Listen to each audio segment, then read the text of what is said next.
Making crawfish pies with Chef Doucette and Robin. Good morning and welcome to a home installment of Meals from the Heart Cafe's Essential Cooking.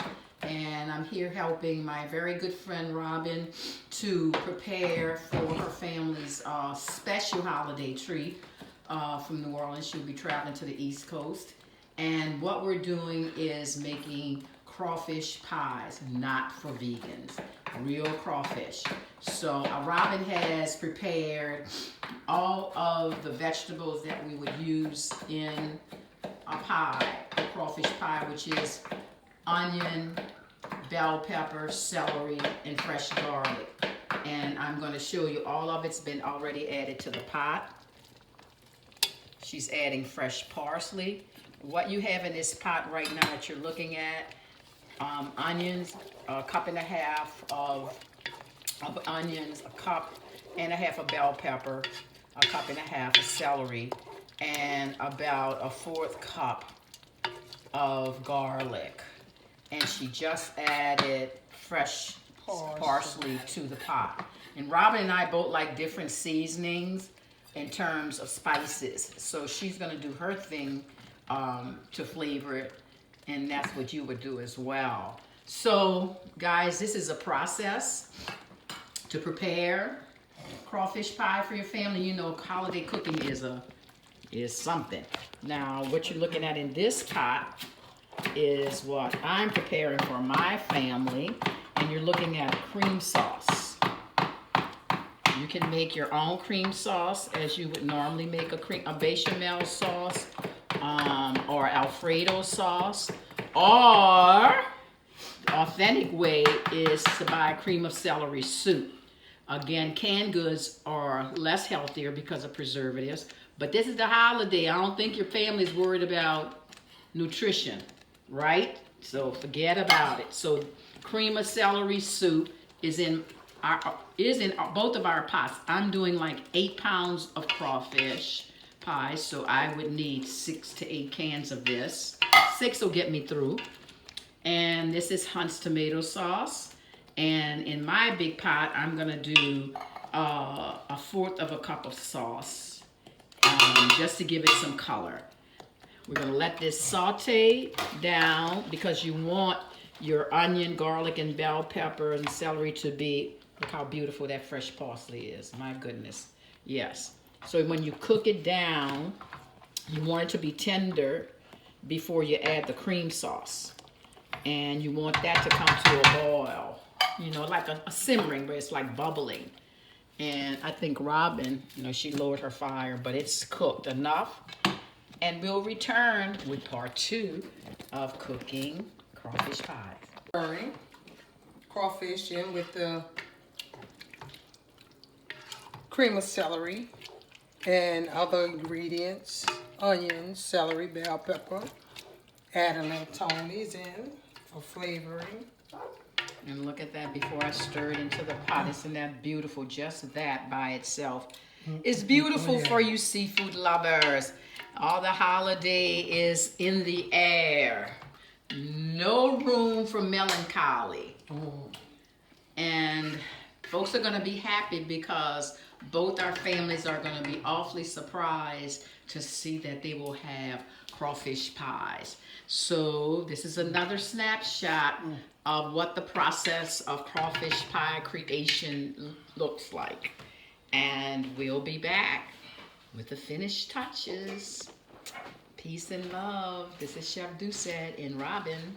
Robin is at the stage in her pot where she's added eggs. It's 1 egg, 1 cup of heavy cream for each pound of crawfish. And here in New Orleans, we use our local brand, Bernard's. It's a locally sourced product with the fat in it. And let's take a look at what Chef Doucette has in her pot brewing. Oh my goodness, this is like smell-sation. So amazing. Yes, yes, yes, yes, yes. It's all about the family. It's all about the family. And remember I said no stress. So what is today? Today is Wednesday, a week and a day from Thanksgiving. So we will freeze these boys. They'll be just as good as if we made them that morning. So right now you're looking at the egg, and I will add more heavy cream. It's 1 egg, 1 cup of heavy cream to every pound of crawfish. So I have 8 pounds of crawfish in the vessel, and I will have 8 eggs and 8 cups of heavy cream. I'm going to turn my fire off. It's just on a simmer because we won't need the heat anymore. It's already cooked. And I will whip this batch up, the eggs and the milk together. I'll whisk it briskly until it's well blended and add it to the pot. Remember, the heat is off. And I will just stir it into the pot. And finally, we will add breadcrumbs. Your breadcrumbs of your choice. Some breadcrumbs have high fructose corn syrup. This is not healthy, I'm stressing, but it's good. As I said before, the struggle is real. A little scoop. So here's Robin with the finale. This is what it's supposed to look like. They're still a little moist. They are not overly breaded. And that's the mistake that many crawfish pie chefs make. Robin, they put too much breading in it. Yes, but these are smackalicious. Excuse me, people. It's Smackalicious good. smackalicious good Are by they Chef Marilyn Doucette. I really love her and appreciate her coming to help show me her wonderful recipe. I mean, it's amazing. You can't go wrong. I mean, it's so delicious.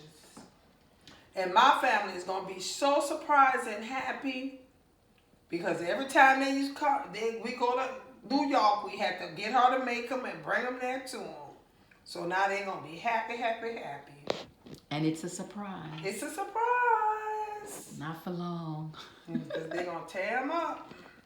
Yes, let's get over here and just take a look at them. Beautiful, beautiful.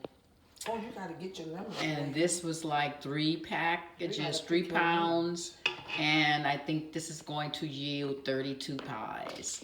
Voila, not very expensive considering what food costs for holidays. So we thank you and hope that you enjoyed Crawfish Pies with Robin and Chef Doucette. To complete crawfish pie baking, set your oven to 350 degrees. Sprinkle breadcrumbs on each pie. Add a dab of butter. Baked at 350 until piping hot. Enjoy.